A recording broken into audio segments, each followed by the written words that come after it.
Okay, welcome back. I'm going to try to finish the rest of the alphabet in the groups according to these groups. So we've done I, L, E, F. We've done O, D, B, P.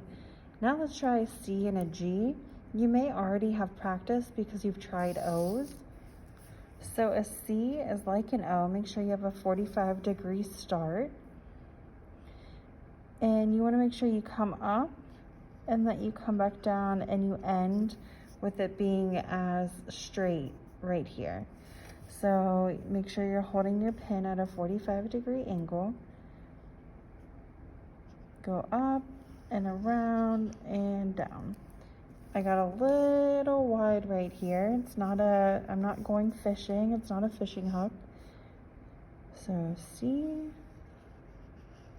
Okay, I'm happy with that one. And if I wanted to make that an O, boop, there we go, that's an O. But we're doing C and G. G is actually a C. And you have to stop because you run out of like steam. And then you come back with your nice sharp 45-degree and you go straight down. Doesn't really look like a G, we're used to doing that. However, that's not necessary. So a G looks like this.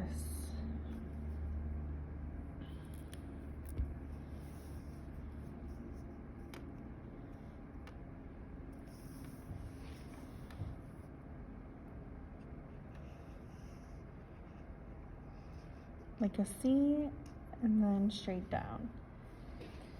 Okay, try to keep this part even. All right, and then an H. H are two I's. Don't make them too wide. And you connect them. The important part about H's is that if I zoom up really close, I'm going to see this nice, clean 45-degree hollow area right there. So that's what you're trying for on an H. Make sure you don't do huge football goals. This is way too wide. Okay, do you see how that's more of a square? We're going for tall rectangles, similar to our F's and our E's.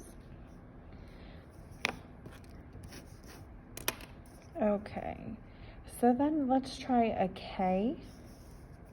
It's an I. Oop. I wish I had more of a clean angle there. There we go.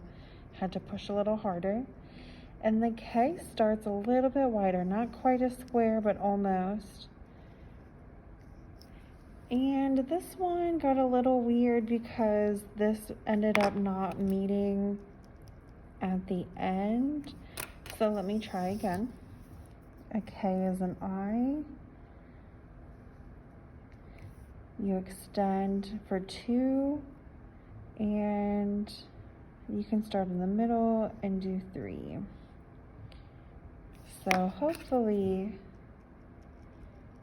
they're meeting at the same spot. See, I'm used to cheating and making my own K.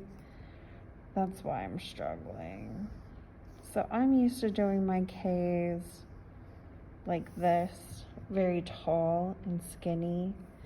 But the accurate way is to take up more space, almost like a box, almost like a square.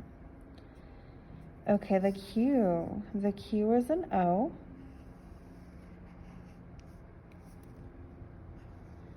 Connect it, and then you go back from the connecting spot and you curve out. I would stay on the line. Some people go below the line, but that can mess up your next line. The J. The J example is very tall, and then it stays on the line. I've also seen, and I do it this way, I do an I, and I extend to the bottom, and I curve around. So it would be an I, and then when I get to the bottom, I just whoop, and I use that in-between space here. The U are two I's, But you got to go ahead and put a curve in the first eye, and then you hope that you can line them up. You could go ahead and extend this U all the way down, but you got to make sure that your eyes are really straight each time and that you have the 45-degree. So there's an empty space here, I can try to connect it. So another U. Oop, forgot to curve it. And there we go. And an S. S's are going to take a lot of practice because you want the top part of the S.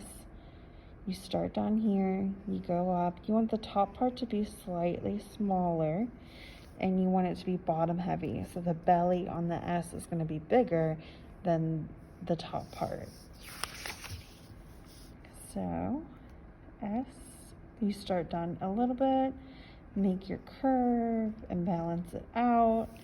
So you start at a 45 and you end at a 45. Okay, I'm gonna have to do another video for M, N, A, V, W, X, Y, Z.